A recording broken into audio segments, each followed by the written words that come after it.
کہ فرائض کے بعد تسبیحات پڑھنی چاہیے 33 دفعہ سبحان اللہ، 33 دفعہ الحمدللہ، 34 دفعہ اللہ اکبر، اور اس کے علاوہ بھی جو وظیفے ہیں احادیث میں اللہم لا مانع لما اعطیت ولا معطی لما منعت ولا ينفع ذا الجد منک الجد، اسی طرح آیت الکرسی ہے، اسی طرح اللہم انت السلام ومنک السلام تبارکت یا ذا الجلال والاکرام، یہ سارے وظائف فرض کے بعد پڑھیں، پھر اس کے بعد آپ سنتیں پڑھیں۔ یہ عرب علماء کی رائے ہے۔ ہمارے ہاں جو بر صغیر کے علماء ہیں ان کی رائے یہ ہے کہ فرض نماز کے بعد آپ صرف اللہم انت السلام ومنک السلام تبارکت یا ذا الجلال والاکرام اتنا پڑھیں، اور پھر آپ سنتوں میں مشغول ہو جائیں۔ سنتوں میں اور فرائض میں زیادہ تاخیر ٹھیک نہیں ہے، کیونکہ سنتیں فرائض ہی کا گویا کہ اس کی کا بقیہ ہیں، اس کی تکمیل کا ذریعہ ہیں، تو ان میں زیادہ تاخیر ٹھیک نہیں ہے۔ اور پھر سنتوں کے بعد آپ یہ وظائف پڑھیں 33 دفعہ سبحان اللہ، اور جو بھی آپ نے دعا مانگنی ہے سب کچھ اس کے بعد ہوگا۔ دونوں کے دلائل ہیں جس کا میں خلاصہ بیان کر دیتا ہوں۔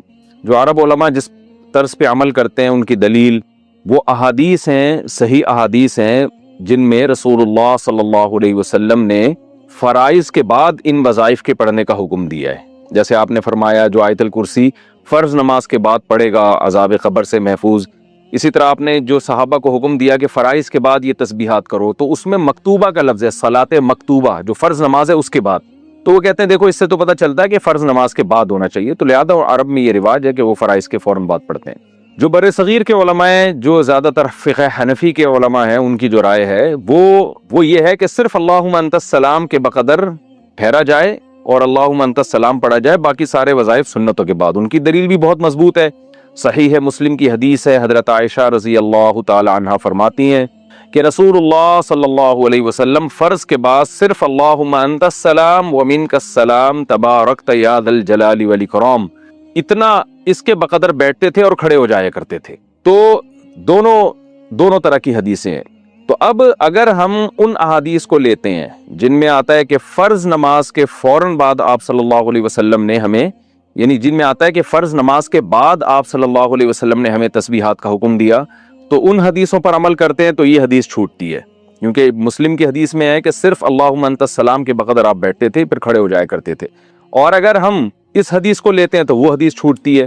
تو اس لیے جو بر صغیر کے علماء ہیں ان کی جو رائے ہے اس میں ہمارے خیال میں تمام قسم کی روایات میں تطبیق ہو جاتی ہے۔ وہ اس طرح سے وہ یہ کہتے ہیں کہ یہ جو حدیث ہے جس میں حضرت عائشہ نبی کا عمل بتا رہی ہیں کہ آپ صلی اللہ علیہ وسلم کا جو اپنا عمل تھا، وہ اپنا عمل یہ تھا کہ آپ اللہم انت السلام ومنک السلام تبارکت یا ذا الجلال والاکرام کے بقدر ٹھہرتے اور پھر کھڑے ہو جاتے۔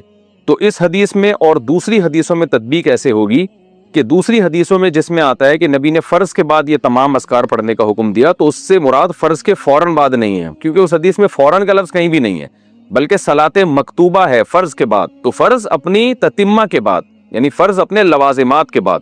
تو وہ اصل میں اعتراض ہے ان نمازوں سے جو فرائض کے علاوہ ہیں، جیسے اشراق کی نماز ہو گئی، تہجد کی نماز ہو گئی۔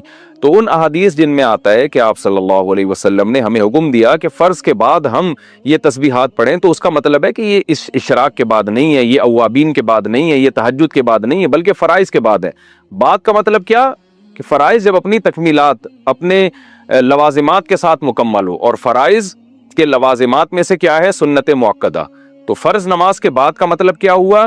فرض نماز پلس سنتوں کے بعد، کیونکہ سنتیں بھی اس فرض کی تکمیل ہی کا ذریعہ ہیں۔ تو اس طرح سے تمام احادیث میں تطبیق ہو جاتی ہے۔ تو اس لیے ہمارا فتویٰ اسی پر ہے کہ یہ جو صحیح ہے، مسلم میں حضرت عائشہ نبی کا عمل بتا رہی ہیں کہ آپ صلی اللہ علیہ وسلم فرض کے بعد صرف اللہم انت السلام کے بقدر بیٹھتے تھے اور کھڑے ہو جایا کرتے تھے، ظاہر ہے پھر سنتوں میں مشغول ہو جاتے آپ صلی اللہ علیہ وسلم۔ تو ہمارا فتویٰ اسی پر ہے کہ نبی کا جو اپنا عمل ہے ہمیں اسی کو فالو کرنا چاہیے۔ آپ فرض کے بعد صرف اللہم انت السلام ومنک السلام تبارکت یا ذا الجلال والاکرام یہ دعا پڑھیں، 3 دفعہ استغفار پڑھیں، اور سنت مؤکدہ میں آپ مشغول ہو جائیں۔ پھر سنت مؤکدہ کے بعد آپ وہ تمام تسبیحات اور آیت الکرسی اور وہ لمبی دعائیں آپ سنت مؤکدہ کے بعد پڑھیں آپ، اور وہ بھی گویا فرض کے بعد ہی آپ نے پڑھی ہیں، کیونکہ فرض کے بعد سنتیں بھی اسی کا گویا ایک طرح کا اسی کی تکمیل کا ذریعہ ہے۔ تو اس طرح سے تمام احادیث پر عمل ہو جاتا ہے۔ البتہ وہ نمازیں جن میں فرض کے بعد سنتیں نہیں ہیں، جیسے فجر اور عصر، اس میں آپ فرض کے فوراً بعد پڑھیں ہیں، کیونکہ اس میں تو سنتیں ہیں ہی نہیں۔ اور یہ عمل خلفائے راشدین سے بھی ثابت ہے، ابو بکر اور عمر رضی اللہ عنہما سے بھی ثابت ہے، کہ ان کے بارے میں بھی صحیح سند سے یہ بات ثابت ہے کہ وہ فرض نماز کے بعد تھوڑی دیر بیٹھتے تھے پھر اٹھ کے چلے جایا کرتے تھے. تو وہاں جیسے عرب میں یہ دستور ہے کہ وہیں بیٹھے بیٹھے فرض کی بعد وہ پوری تسبیحات پڑھتے ہیں اور پورے معمولات کرتے ہیں. تو حضرت ابو بکر اور عمر رضی اللہ عنہما سے جو ثابت ہے وہ یہ اس کے خلاف ثابت ہے کہ وہ سلام پھیر کے صرف اتنی تسبیحات یعنی اللہم انت السلام کے بقدر بیٹھتے تھے پھر کھڑے ہو جایا کرتے تھے, یعنی فوراً کھڑے ہو جایا کرتے تھے, وہ زیادہ دیر نہیں لگاتے تھے. تو خلاصہ یہ نکلا کہ ہمارے ہاں جس پر فتویٰ دیا جاتا ہے جو ہماری نظر میں دلیل کے لحاظ سے راجح قول ہے, کیونکہ یہ مسئلہ اختلافی ہے, اس میں کسی پر آپ تان و تشنیع نہیں کر سکتے. یہ نہیں کہ آپ کسی امام کو جا کے پکڑنا شروع کر دیں.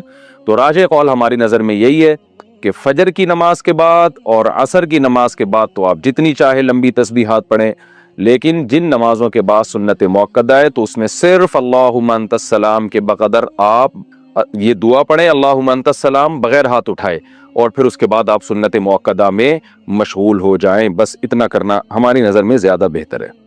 پاکستان سے کسی نے پوچھا ہے, مجھے ایک لڑکی پسند ہے, بہت شریف آدمی ہے جس کو ایک لڑکی پسند ہے خالی, اور ہم دونوں ایک دوسرے کو پسند کرتے ہیں. میری عمر 18 سال ہے اور اس کے گھر والے بھی راضی ہیں. میری امی بھی اس کے گھر والوں سے مل چکی ہیں, لیکن میرے گھر والے مجھے سنجیدہ نہیں لے رہے. تو مجھے سمجھ نہیں آ رہا کہ میں کیا کروں. براہ کرم مجھے اس بارے میں رہنمائی کریں. آپ کو سمجھ میں نہیں آ رہا جبکہ آپ اس گھر میں رہتے ہو, تو مجھے کہاں سے سمجھ میں آئے گا جبکہ میں آپ کے پڑوس میں بھی نہیں رہتا. تو اس لیے جو سمجھ میں آ رہا ہے وہ کریں. اما ابا کو سمجھائیں, ان کو بولیں سیریس ہو جاؤ, کھانا پینا چھوڑ دیں, ہڑتال کریں, منائیں ان کو, پاؤں میں گر جائیں تو وہ اس کو سنجیدہ لیں گے انشاءاللہ. صلو علی الحبیب. پاکستان سے کسی نے پوچھا ہے, کچھ عورتیں گھر میں دوپٹہ صحیح سے نہیں لیتی, باریک لباس پہنتی ہیں, بھائی باپ بہنوئی وغیرہ سے, خاص طور پر کم از کم سینہ تو ڈھانپ کر رکھنا چاہیے. ویسے تو سطر سر سے پاؤں تک ہوتا ہے, مگر بہت سے گھروں میں دیکھا ہے اس چیز کا کوئی خیال نہیں رکھا جاتا. آپ سے اس بارے میں آپ اس بارے میں ماؤں بہنوں کو کیا کہیں گے, اور اپنے ارد گرد کو کیسے سمجھایا جا سکتا ہے؟ میت کو غسل دیتے ہوئے سطر کا لحاظ رکھا جاتا ہے, حالانکہ وہ ایک بے جان جسم ہوتا ہے. پھر ہم اپنے بچے کے سطر کو کیوں نہیں سمجھتے؟ کیا اس کی اپنی کوئی شخصیت نہیں؟ ہم کیوں اتنے بے شرم ہو چکے ہیں؟ بھائی مسئلہ یہ ہے کہ عورت پر جو سطر ہے نا, سطر نامحرم کا سطر الگ ہے, محرم سے سطر الگ ہے. محرم سے تو سر پہ یعنی جو اپنے بھائی بہن کے رشتے ہیں یا باپ اور چچا وغیرہ کے, ماموں چچا, ان سے عورت کا پردہ نہیں ہے. تو سر پہ گھر میں اگر کوئی خاتون دوپٹہ نہیں لیتی ہے تو, اور باپ بھائیوں کے سامنے, تو ناجائز نہیں ہے, یہ کوئی گناہ نہیں ملے گا. ہاں حیا کے بہرحال تقاضا یہی ہے کہ سر پہ چادر لے لی جائے. شریف خاندانوں میں, اچھے خاندانوں میں ہم نے دیکھا ہے کہ باپ کے آتے ہی جوان بیٹیاں سر پہ دوپٹہ ڈال دیتی ہیں, بھائی کے آتے ہی جوان بہنیں سر پہ چادر ڈال دیتی ہیں. لیکن بہرحال ونس اپون اے ٹائم, اب تو سوسائٹی ہماری بہت ہی الگ ہی اسٹائل کی طرف جا رہی ہے. لیکن عورت میں جتنی بھی حیا ہوگی شریعت اس کو پروموٹ ہی کرے گی, اس کی حوصلہ افزائی کرتی ہے. تو اس لیے ہمارے کلچر ہمیں اپنے گھروں میں ایسا بنانا چاہیے کہ گھر کے اندر بھی خواتین پراپر ڈریس پہنے اور پورے کپڑے پہنے. وہ جیسے مردوں کے کپڑے پورے ہوتے ہیں, چٹی بنیان میں نہیں گھوم رہے ہوتے گھر کے اندر, تو خواتین بھی پراپر ڈریس پہنے. اسی کو پروموٹ کرنا چاہیے. باقی فرض پردہ کتنا ہے وہ میں نے بتا دیا آپ کو کہ سر پہ چادر لینا اپنے محرم مردوں کے سامنے عورت پہ فرض نہیں ہے.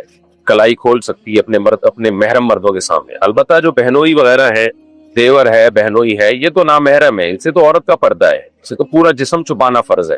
ان کے سامنے آ کے بے محابہ ہو کے بیٹھ جانا یہ تو بالکل ناجائز ہے.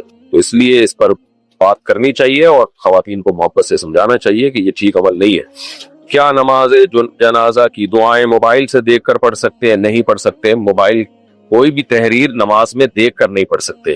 تو نماز جنازہ کی دعا یاد نہیں ہے تو اللہم اغفر لی اتنا پڑھ لیں, اللہم اغفر ہو اتنا پڑھ لیں, کافی ہے. پاکستان سے کسی نے پوچھا ہے, گھر میں غصے کی حالت میں بات بات پر اپنی بیوی یا بیٹے کو